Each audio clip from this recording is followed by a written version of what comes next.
Shalom, salam sejahtera. Renungan malam seiman berjudul Rencana Penciptaan. Ia telah dipilih sebelum dunia dijadikan, tetapi karena kamu baru menyatakan dirinya pada zaman akhir. 1 Petrus 1 ayat 20. Ayat inti yang baru saja dibacakan memberikan sedikit gambaran mengenai kegiatan Allah sebelum penciptaan dunia ini. Walaupun tidak terlalu rinci, namun suatu hal yang jelas ialah bahwa rencananya didasarkan akan sifatnya yang penuh dengan kasih. 1 Yohanes 4 ayat 16 menyatakan kita telah mengenal dan telah percaya akan kasih Allah kepada kita. Allah adalah kasih, dan barang siapa tetap berada di dalam kasih, ia tetap berada di dalam Allah dan Allah di dalam dia. Kegiatan Allah yang penuh dengan kasih telah menunjukkan bahwa Tuhan mempunyai pengetahuan akan apa yang akan terjadi dan siap mengadakan tindakan lanjut dalam masa darurat. Misalnya dalam Wahyu 13 ayat 8 dikatakan, setiap orang yang namanya tidak tertulis sejak dunia dijadikan di dalam kitab kehidupan dari anak domba yang telah disembelih. Atau seperti yang dikatakan oleh Paulus dalam Efesus 1 ayat 4 bahwa sebab di dalam dia Allah telah memilih kita sebelum dunia dijadikan, supaya kita kudus dan tak bercacat di hadapannya.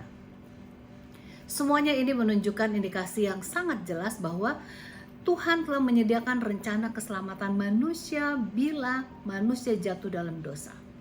Yesus sebagai juru selamat manusia telah dipilih sebelum dunia dijadikan.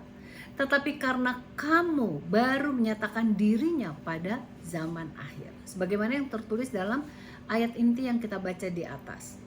SDA Bible Commentary untuk Efesus 1 ayat 4 menyatakan rencana keselamatan telah diletakkan sebelum penciptaan dunia ini. Pada waktu itu Tuhan sudah berencana untuk menyelamatkan mereka yang akan bekerja sama dengan rencananya. Perencanaan penciptaan menjadi nyata pada Kejadian 1 ayat 1. Pada mulanya Allah menciptakan langit dan bumi.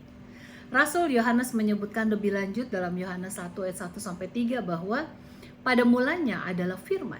Firman itu bersama-sama dengan Allah dan firman itu adalah Allah. Ia pada mulanya bersama-sama dengan Allah.